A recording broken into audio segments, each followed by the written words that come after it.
it's a very, very warm welcome to one of my favorite people in the world. Certainly a very inspirational guy and a real, a true trooper or veteran, I should say, in the industry. I'm talking about Sivi Moodley, the CEO of Macrocomm Group. Now, those of you who don't know Sivi, you haven't been around long enough, because this man has reshaped what we're going to be talking about. The Macrocomm Group is doing extraordinary stuff, and he leads this, and they're the leading provider of solutions in Southern Africa.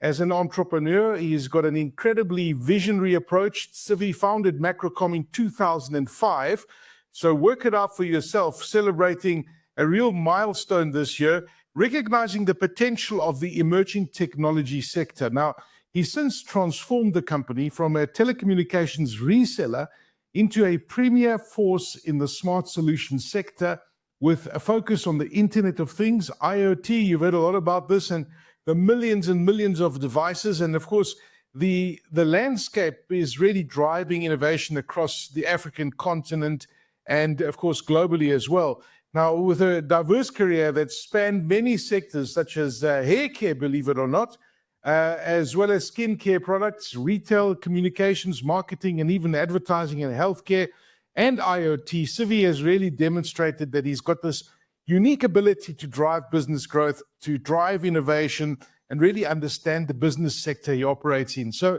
his core strengths, as I mentioned, the strategy, the development, and the business planning network have positioned Macrocomm as a pioneer in the smart utilities, healthcare, agriculture, and fleet management. And they're doing extraordinary things. I can guarantee you that you've probably got at least 2 devices that are connected somewhere along the way to a Macrocomm device in the network. So, Sivi Moodley, it's really good to see you, my friend, and such a pleasure to have you on What's Next. Thank you so much, Aki. I'm glad to speak to you again, and thank you so much for that glowing introduction. Well, listen, thanks so much for having me. It's a pleasure. I've been at many of your events. I've spoken to your staff, and they reflect on what you are about and what the company is about, and the pioneering stuff that Macrocomm has been doing. But what an extraordinary 20-year journey you've had at Macrocomm. When you reflect back at that journey, Sivi, what are some of those significant milestones that have shaped the company's evolution, and really how its mission and vision have evolved over the past 2 decades? Because I would imagine that 20 years ago, when you started talking to people about IoT, they didn't know what the hell you were talking about. Absolutely. It's been a remarkable 20-year journey, starting from really humble beginnings and growing the business. But I think what was really important is most people don't focus on solving problems. What we realize that behind every problem or challenge in this country lies an opportunity to come with a smart solution, to provide a solution to actually address those problems. And one of the main milestones in changing and pivoting the business was when I went to the first IoT conference in Barcelona. And then I realized, it wasn't about connecting people anymore. The amount of cell phones that were out there was becoming saturated. We were just churning from one network to the other. But how do you actually connect devices and actually create that intelligence for smart solutions to be able to make decisions that bring down your operating costs, improve your efficiency, and create competitive advantage for your company? And that's where we specialized in and focused on addressing real problems. Far too often, I think people focus on technology. It's not about technology. Technology is just the enabler to get to an endpoint, to get to a solution. Okay, that's very interesting. A very interesting philosophy. And you're spot on. At the end of the day, it's what the people, it's driven by what solutions people want. And I hope I wasn't wrong when I said earlier that, you probably, the average South African has got 2 connections somewhere along the line to Macrocomm. Because when you look at the core sectors that you focus on at Macrocomm, it's energy management with a lot of smart meters, it's water management, smart meters, there's food security, there's safety, there's health. Why are these specific areas chosen, and how do they interconnect to create that holistic impact that you have at Macrocomm? So I think first, let me answer the first question. I think definitely there might be out there a lot of consumers that have some Macrocomm touch points. On an IoT basis, we're actually approaching 1 million connected devices. I think there's very few companies in this sector that can claim almost 1 million connected devices. And we're hoping to reach that million mark by our 20th birthday, which is actually on the 14th of June this year. So that's one of the things. But the main sectors that we focused on was looking at addressing the main core problems facing society. Energy has been a major concern. We all know about load shedding and the scarce resources of managing our energy supply and the wastage of create that the whole infrastructure has in terms of management of energy. Water is also a major, major concern, and it's going to become the next big thing. And how do we manage that scarce resource is very important not only as companies, but as society. Water actually determines our future going forward because it's a basic human right. So that's why we focus on water, energy, and security. Everyone in South Africa is worried about your personal security, security of your assets, security of your children. So how do you bring IoT and smart solutions to actually help you with that security? The other main area that we've grown tremendously in is the actual vehicle management and vehicle asset tracking and our driver behavior analytics. Everybody out there screams at the taxis in the morning and worry about how bad drivers are. But we've managed to create an over-the-top solution that actually brings in intelligence from no matter what tracking device, but tells you how you're driving and what the actual cost of operation is. And that's, again, addressing a key need in society. Food security is something that's going to become a major source of concern. And, also with the whole global geopolitics happening, etc., food security is very important for how we make sure as a country we create sustainability. It's a new sector that we have focused on, but how do you bring technology to improve yields, increase farm efficiency, and create that competitive advantage as well? How do small-scale farmers compete with large commercial farmers? And technology, I believe, is a great leveler to that. And healthcare, obviously, access to healthcare is important, especially as a country and as a society. And therefore, we focus on how we digitize healthcare and make sure healthcare becomes affordable and brought down to the actual consumers out there in the rural areas, etc. And that's where the main focus have been. And, if you address society problems, that's how you can really grow your business.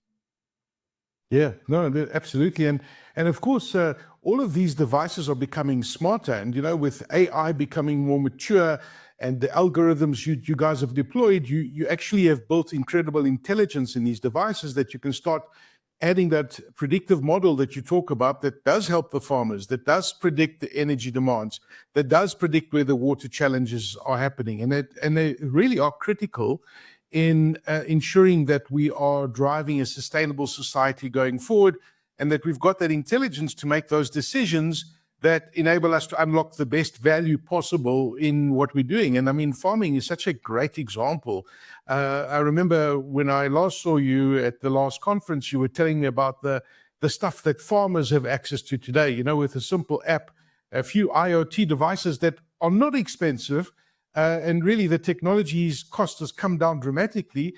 The information that you can gather and use to really get the maximum out of your crops is extraordinary. Now, given South Africa's, and I'm glad you mentioned energy, when you look at South Africa's energy challenges, and there's no doubt that we have had energy challenges, but how is Macrocomm contributing to the smart utility sector? Because that's where you guys play big, and you've got lots of these smart meters, you're understanding how much energy is being used, and really what role does IoT play in enhancing energy efficiency through your particular solutions that you offer?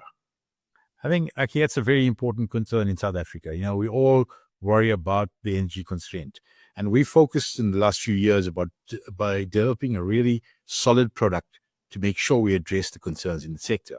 What we focus on is not just about providing smart meters, etc., but rather focusing on the entire value chain. We come in, we do an audit of a municipality, understand where the big pain points are, understand where the problems and the leakages are, and then deploy technologies that address those problems. And then we actually integrate into existing systems to monitor remotely. But I think what we're really also very proud of is that we've created a substantial amount of jobs in those environments that we operate in. Because what does Macrocomm always focus on is how do we actually transfer and leverage our skills to actually create sustainable jobs and skills in those municipalities. Just on the project we're currently working with Vodacom, we actually have created over 500 new jobs in those 5 municipalities that we're operating. And that's what we're really, really excited about. That's how you create sustainability, because it's not about just coming in, parachuting a solution and leaving, but also making sure that that solution continues to deliver the value that it has been promised. And that's the real difference on it. But also going back to your AI, everyone talks about AI and AI is becoming the big buzzword. But how do you take these data points that we have now? We've collected numerous amounts of data points and training. We're busy training AI engines to give you predictive analysis, demand management, know when there's actually problems that's going to occur in a different area before it happens. So you can be proactive in actually dealing with the energy management and energy supply. Very, very interesting. You mentioned some of those partnerships, Sivi. I mean, Vodacom is a big partner of yours, but what partnerships or collaborations has Macrocomm engaged in to really strengthen South Africa's energy infrastructure and addressing the broader utility challenges? Because you need to work hand in hand with utilities like Eskom, for example. You've got your partnerships that you mentioned with Vodacom. So you're using these partnerships to help solve many of our challenges. Yeah, I think it's very important as companies to have the right strategic partnerships. You cannot do everything on your own. Having the right people and the right ecosystem helps create that value for the market. And one of the partnerships on our energy management has been Vodacom, where we've won the RT29 tender as a partner with Vodacom and OnTech, and that's brought together a synergy of 3 different companies that have the unique skills that create the right value proposition for the market. But the other great strategic partnership that we have is with Sigfox. The Sigfox network in South Africa covers 95% of the population with 1,600 base stations. And Macrocomm, together with our partners ADT and Discovery and CIVH, have invested in that network to make sure we create mass IoT adoption across South Africa. So the network is there, so the backbone is there to be able to create that connectivity layer so that any device can be affordably connected to that network. So back to what you said, partnerships is very vital to Macrocomm, and we've created many strategic partnerships, including reverse integration, where we've actually acquired a few other companies in the actual energy space to create the ecosystem that provides a complete solution. Yeah, and I'm glad you mentioned the Sigfox example, because that uses a specific frequency in the spectrum, right? That covers so much of the country. So it's not, so people can understand IoT. It's not necessarily using the mobile network. You've got your own kind of network that's using its own spectrum and its own frequency to gather all of this data. Am I correct? Yes, to an extent, yes. Basically, what Macrocomm focuses on, we're actually agnostic to the carrier.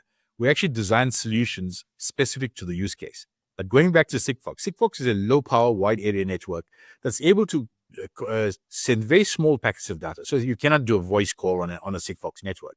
But the amount of data you're sending is you're able to remotely monitor devices, and you're able to build long battery lives. So you can have, like on water meters, where you don't have battery power onto it, you can have a 5-year battery onto a water meter and make it smart and pull the information remotely. Like even in a backup tracking environment, Sigfox is very, very useful because GSM gets jammed and the actual low frequency of Sigfox cannot be jammed. Well, it cannot use a strong, it's difficult to be jammed. And therefore, most of the environments is used as a backup tracking device. It's used in very many use cases. But in Macrocomm, we're agnostic to the carrier. So we use Vodacom, NB-IoT, or GDSP. We would use LoRa if a customer requires a private LoRa network, or Sigfox because we are a partner and owner of the Sigfox network. But the use case dictates the actual type of connectivity layer that we'd use. Okay. Now, how does Macrocomm ensure its technological advancements are inclusive and beneficial to undeserved communities? And, you often find that, when there's a technology advancement, it adds to the digital divide.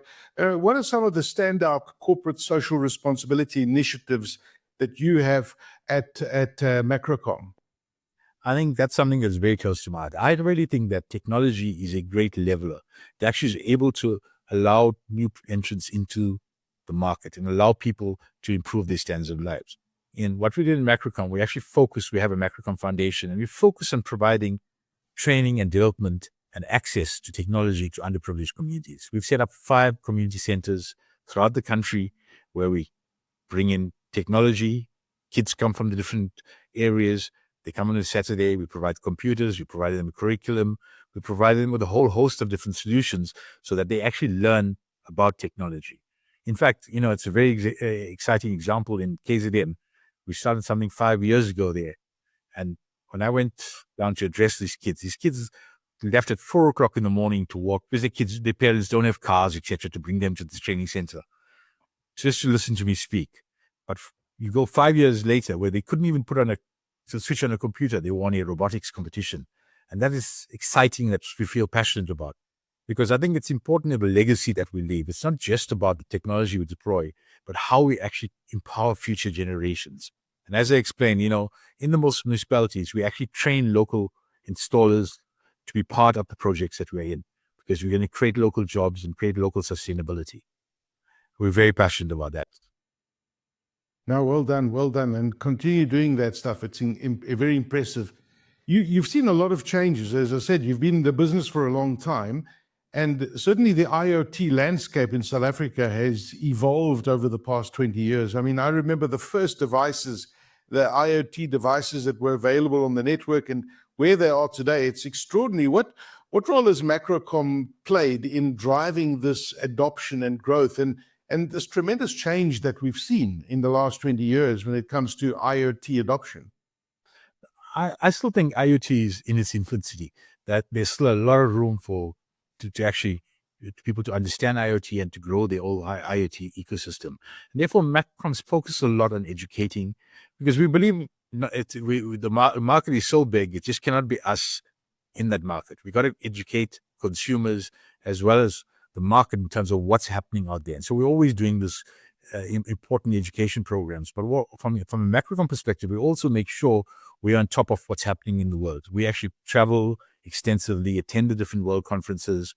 But also, I believe that, to grow a business of this kind, you cannot be the smartest person in the room. You've got to surround yourself with leading minds and bringing people in that have the understanding of the new technology. To that extent, we do a lot of work with the universities. We've had a very strong partnership with different universities. We had one with Stellenbosch University in the past where we sponsored the research chair and where we got young kids coming out with brilliant technology ideas, but they probably don't have the right business skills, how to translate that technology into a business model. And that's where we played a vital role. And we continue to do that. And I think that's where the real future is, where you have youngsters with brilliant ideas, but how do they get nurtured and convert those ideas into actual viable, sustainable businesses? That's very important for our future. That's fantastic. What are your thoughts, Sivi, on the current state of technology adoption in South Africa?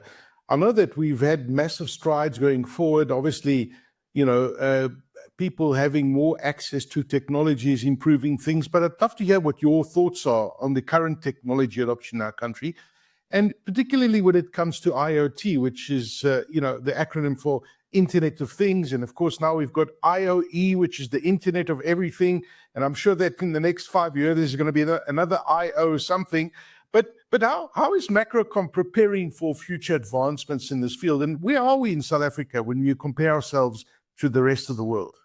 I think as South Africans, we must really be proud of where we really are. Sometimes we underestimate our country and our abilities as a nation.